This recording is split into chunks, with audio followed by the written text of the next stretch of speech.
हिरण्यकशिपु का वध तो सब जानते हैं, लेकिन क्या आप जानते हैं प्रहलाद के पोते असुर सम्राट महाबली की असली कहानी? असुर होते हुए भी क्यों आज तक करोड़ों लोग राजा बलि की आराधना करते हैं? क्या आप जानते हैं ओणम का त्योहार आखिर क्यों मनाया जाता है? राजा बलि भक्त प्रहलाद के पोते होकर भी देवताओं पर आक्रमण क्यों करते हैं और तीनों लोगों को कैसे जीत लेते हैं? भगवान विष्णु ने वामन अवतार लेकर केवल 3 पग भूमि ही क्यों मांगी? राजा बलि को दुनिया का सबसे महान दानी क्यों कहा जाता है? आज हम जानेंगे महान सम्राट महाबली और भगवान विष्णु के 5वें अवतार वामन की ये अद्भुत गाथा। कहानी शुरू करने से पहले कमेंट में लिखिए जय भगवान वामन। लाइक और सब्सक्राइब करके हमें समर्थन दीजिए। प्रारंभ में केवल शून्य था और उस शून्य से उत्पन्न हुई सृष्टि, समय, दिशा, आकाश और पृथ्वी ने जन्म लिया।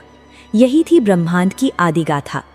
पृथ्वी की गोद से जन्म लिया हर जीव ने और इसी से शुरू हुआ देव और असुरों का युग। ब्रह्मा के मानस पुत्र आर्ष कश्यप, जिनके वंश से ही देवताओं और असुरों की कहानी शुरू हुई। आर्षिप की पत्नियां कई थीं, परंतु उनमें 2 प्रमुख अदिति और दिति। अदिति से जन्मे देवगण धर्म और प्रकाश के प्रतीक, दिति से जन्मे दैत्य बल और प्रतिशोध के अवतार।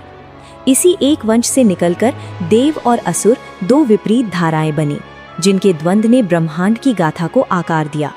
अदिति देव माता, उनकी कोख से जन्मे इंद्र, वरुण, अग्नि और अनगिनत देव, जो प्रकाश, सत्य और धर्म के प्रतीक बने। इनके हाथों में था सृष्टि का संतुलन और इनके संकल्प में था जगत का संरक्षण। दिति असुर माता, उनकी संतानें बनी शक्ति और बल की मूर्तियां। दिति से जन्मे 2 असुर भाई हिरण्याक्ष और हिरण्यकश्यपु। हिरण्याक्ष ने धरती को महासागर में डुबो दिया। भगवान विष्णु ने वराह अवतार लेकर उसका वध किया। भाई की मृत्यु ने हिरण्यकश्यपु को प्रतिशोध से भरा। उसने स्वयं को ईश्वर घोषित किया, पर उसके ही घर में जन्मे महान भक्त प्रहलाद वे थे, विष्णु के परम आराधक। हर यातना, हर कष्ट के बीच भी उनके पावन होठों पर निरंतर गूंजता रहा, नारायण नारायण। जब अत्याचार चरम पर पहुंचा, भगवान विष्णु नृसिंह अवतार में प्रकट हुए। हिरण्यकश्यपु के अंत के बाद असुरों का राज सिंहासन उसके पुत्र महाभक्त प्रहलाद को मिला। इस प्रकार पहली बार असुर कुल का राजा भक्ति, धर्म और विष्णु निष्ठा का प्रतीक बना।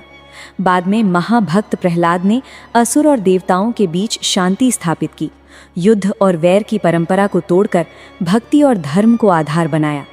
असुर और देव अब शत्रु नहीं, बल्कि धर्म के सहयात्री बनकर उन्होंने ब्रह्मांड में शांति स्थापित की। समय आगे बढ़ा। भक्त प्रहलाद अब वृद्ध हो चले थे। उनकी माता की अंतिम इच्छा थी कि वो अपने पोते को राज सिंहासन पर बैठते हुए देखें। उनकी यही कामना थी कि असुर वंश अब धर्म और भक्ति के मार्ग पर स्थिर रहे। प्रहलाद ने अपनी माता की इच्छा पूरी करने का निश्चय किया।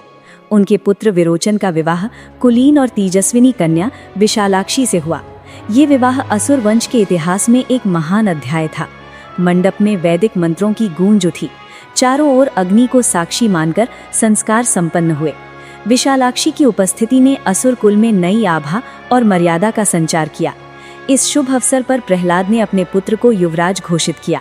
विवाह के बाद प्रहलाद ने राज्य की बागडोर विरोचन को सौंप दी और स्वयं संन्यास धारण कर लिया।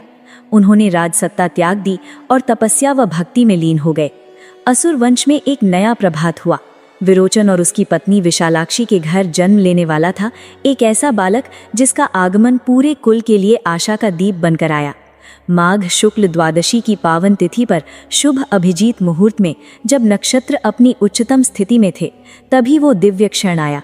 ज्योतिषियों ने कहा ये संयोग दीर्घायु और तेजस्वी सम्राट के जन्म का संकेत है।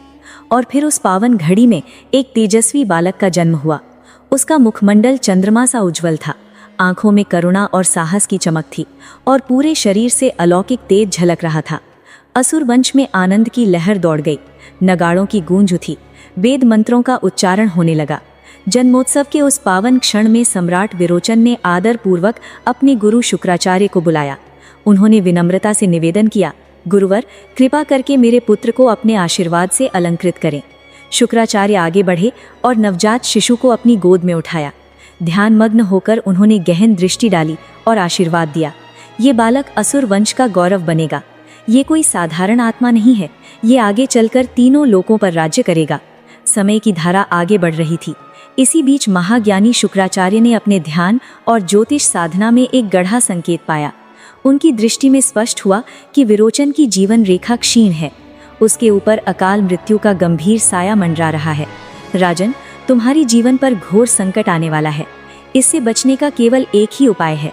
तुम्हें हिमालय की गोद में जाकर 10 वर्षों तक कठोर तप करना होगा। केवल वही तप तुम्हें मृत्यु से रक्षा देगा। शुक्राचार्य की चेतावनी के बाद विरोचन हिमालय की ओर प्रस्थान की तैयारी करने लगा। उसका हृदय भविष्य की अनिश्चितता से भरा था।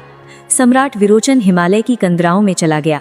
कड़कड़ाती ठंड, प्रचंड हवाएं और बर्फ की चट्टानों के बीच उसने वर्षों तक घोर तपस्या की।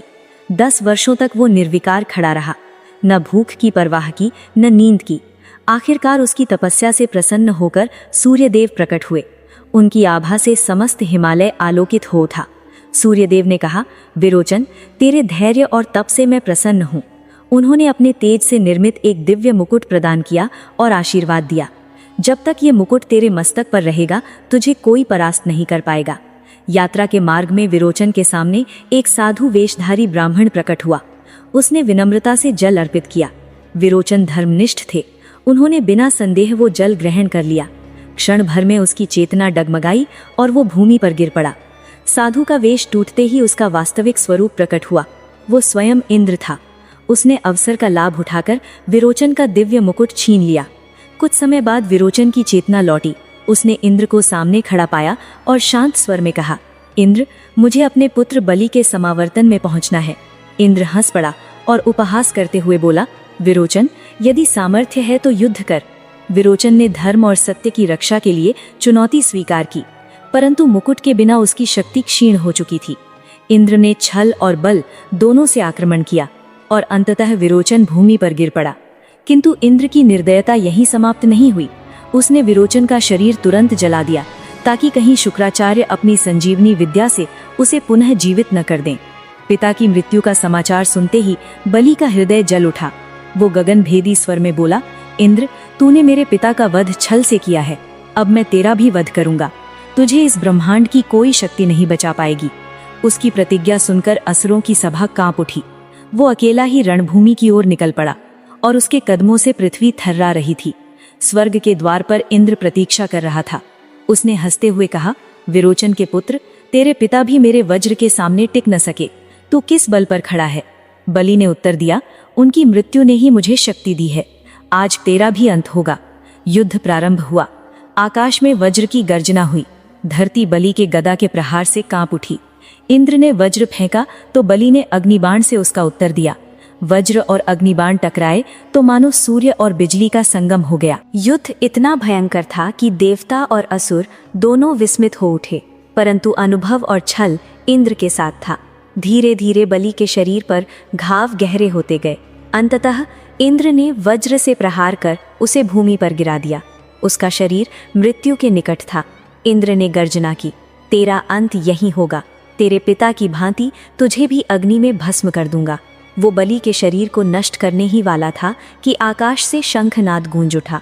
दिव्य आभा फैल गई और स्वयं भगवान विष्णु प्रकट हुए। उनका स्वर दिशाओं में गड़गड़ाहट की तरह गूंजा, इंद्र, तूने मेरे प्रिय भक्त का वध छल से किया है। क्या यही तेरा सामर्थ्य है, निर्दोष पर वार करना? तू ये सोचता है कि भोग और बलिदान से महानता सिद्ध होती है, परंतु जान ले, महानता केवल धर्म और सत्य से होती है। आज से मैं तुझसे और देवताओं से अपना नाता तोड़ता हूँ, क्योंकि यदि देव भी छल और अन्याय करने लगे तो फिर असुर और देवताओं में अंतर ही क्या शेष रह जाएगा। असुर राजधानी शोक में डूब गई। महल के प्रांगण में युवराज बलि का निष्प्राण शरीर रखा था। माताएं रो रही थीं, योद्धा मौन खड़े थे। महारानी का विलाप वातावरण को विदर्ण कर रहा था। तभी आगे बढ़े महाज्ञानी शुक्राचार्य। उन्होंने गगन भेदी स्वर में कहा, नहीं, ये बालक मृत्यु का बंधन नहीं स्वीकार करेगा। वेद मंत्र गूंजे, अग्नि प्रज्वलित हुई और उनके तप की शक्ति ने बलि को स्पर्श किया।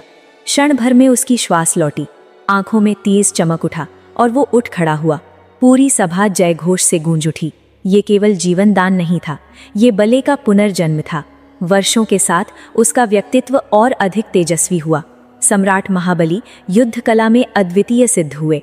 गदा, धनुष, तलवार और शास्त्र सभी उनके अधीन थे। पर उनकी सबसे बड़ी पहचान वीरता नहीं बल्कि भक्ति और दानशीलता बनी। जहाँ भी सम्राट महाबली विराजमान होते वहाँ धर्म और न्याय की आभा फैल जाती। उनके द्वार से कोई याचक खाली हाथ नहीं लौटता। उनकी उदारता इतनी विलक्षण थी कि माता लक्ष्मी स्वयं उन पर प्रसन्न हुई। महाज्ञानी गुरु शुक्राचार्य ने जब देखा कि सम्राट महाबली का तेज और सामर्थ्य दिन प्रतिदिन बढ़ रहा है, उन्होंने दिव्य यज्ञ किया। वेद मंत्रों की गूंज और तप की अग्नि से प्रकट हुआ एक अजेय रथ, स्वर्ण और रत्नों से जड़ा अपराजय कवच से घिरा हुआ, जिसके पहियों की गर्जना आकाश को हिला देती थी। इस रथ पर आरूढ़ होकर कोई भी शत्रु तुझे पराजित नहीं कर पाएगा। जब सम्राट महाबली उस दिव्य रथ पर सवार हुए तो मानो तीनों लोग उनके संकल्प के आगे झुक गए।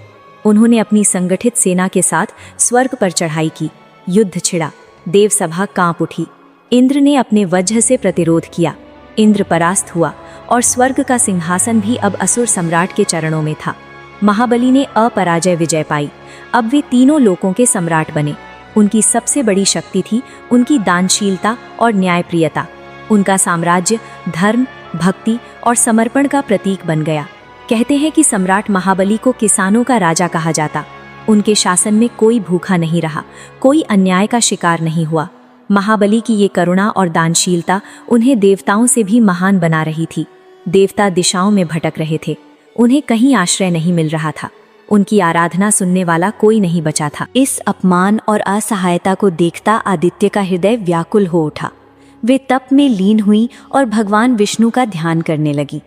आंखों में अश्रु और स्वर में करुणा के साथ उन्होंने प्रार्थना की, स्वामी, आपने एक बार मुझसे वचन दिया था कि जब समय आएगा आप मेरे पुत्र रूप में अवतरित होंगे।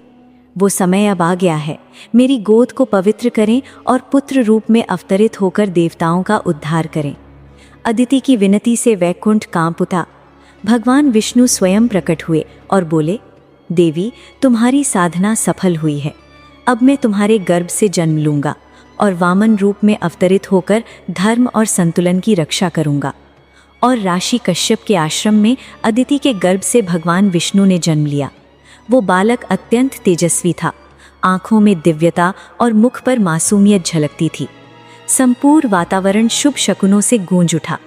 देवताओं ने प्रसन्न होकर जयघोष किया, जय वामन देव, जय विष्णु अवतार। उस बालक का नाम वामन, बौने रूप में किंतु तेज और शक्ति से अपार।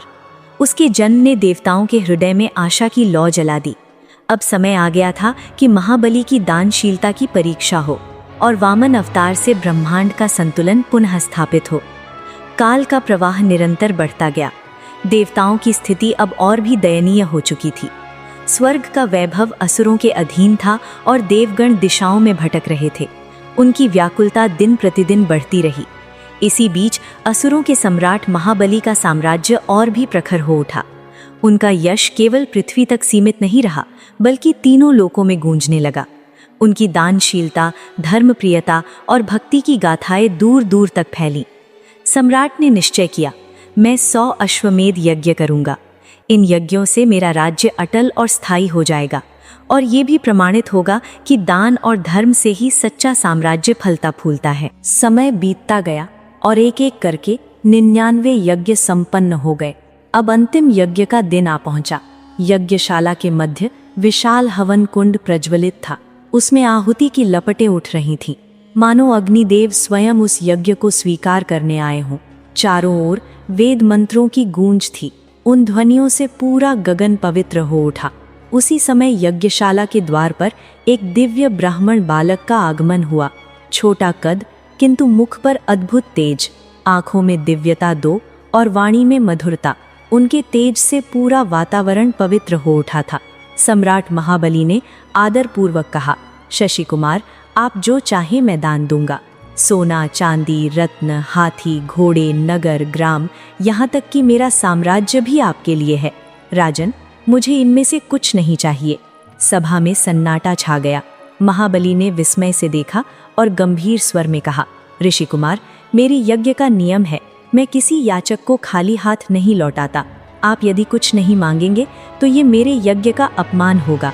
कृपा कर बताइए, आपको क्या चाहिए? तब वामन ने अपनी दृष्टि उठाई। उनकी आंखों में ब्रह्मांड का रहस्य झलक रहा था। उन्होंने कहा, राजन, मैं जो मांगने वाला हूँ, पहले ये वचन दीजिए कि आप उसे अवश्य देंगे। महाबली ने अपने हाथ जोड़कर उत्तर दिया, ऋषि कुमार, ये मेरा संकल्प है, आप जो मांगेंगे मैं उसे अवश्य दूंगा। ये स्वयं भगवान विष्णु हैं जो देवताओं की ओर से आपके सामने खड़े हैं। यदि आपने वचन दे दिया तो सब कुछ उनसे छीन जाएगा।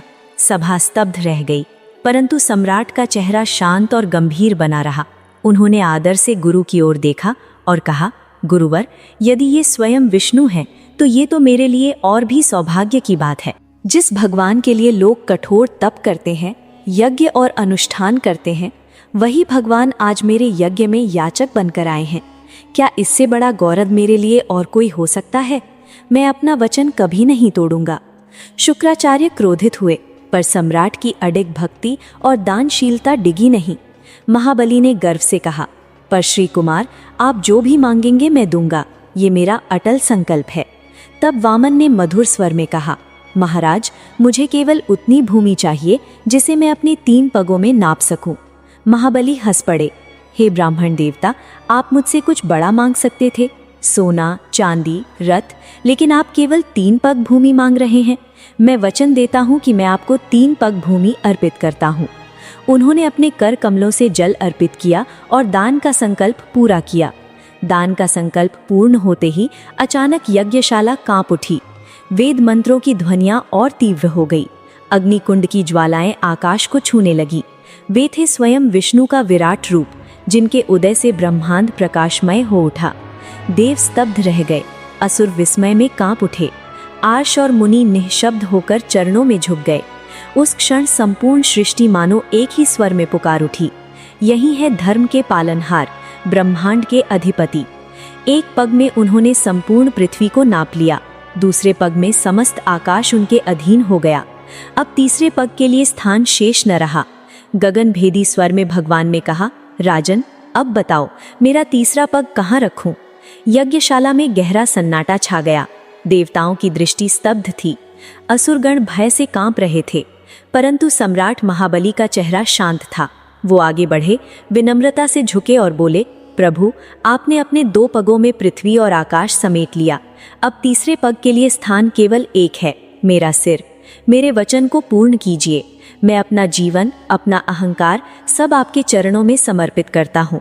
उपस्थित हर आत्मा ने देखा कि एक असुर सम्राट ने स्वयं भगवान के समक्ष वचन और दान की रक्षा के लिए अपने प्राण तक अर्पित कर दिए। ये केवल दान नहीं था, ये भक्ति, वचन और समर्पण की पराकाष्ठा थी। भगवान वामन ने करुणा से उनका समर्पण स्वीकार किया। उन्होंने महाबली को पाताल लोक का अधिपति बना दिया। पर यह पराजय नहीं थी, बल्कि अनंत गौरव का क्षण था।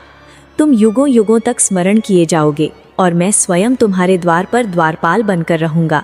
पर महाबली की स्मृति आज भी जीवित है। कहते हैं, जब भगवान वामन ने उन्हें पाताल लोक का स्वामी बनाया तो महाबली ने प्रार्थना की, प्रभु, मुझे अपनी प्रजा से मिलने का अवसर अवश्य दें। भगवान विष्णु ने वचन दिया, हर वर्ष तुम्हें अपनी प्रजा से मिलने का अधिकार रहेगा। और वही दिन आज ओणम उत्सव के रूप में मनाया जाता है।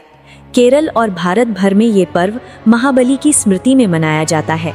माना जाता है कि उस दिन सम्राट महाबली स्वयं आकर देखते हैं कि उनकी प्रजा सुखी और समृद्ध है। ये थी सम्राट महाबली और भगवान वामन की दिव्य गाथा। अगर वीडियो पसंद आया हो तो लाइक और सब्सक्राइब करके हमें सपोर्ट जरूर कीजिए। कमेंट में लिखिए जय वामन भगवान और बताइए अगली बार आप कौन सी कथा सुनना चाहते हैं, समुद्र मंथन या कोई और। साथ ही हमारे चैनल पर मौजूद नरसिंह अवतार की अद्भुत कथा जरूर देखिए।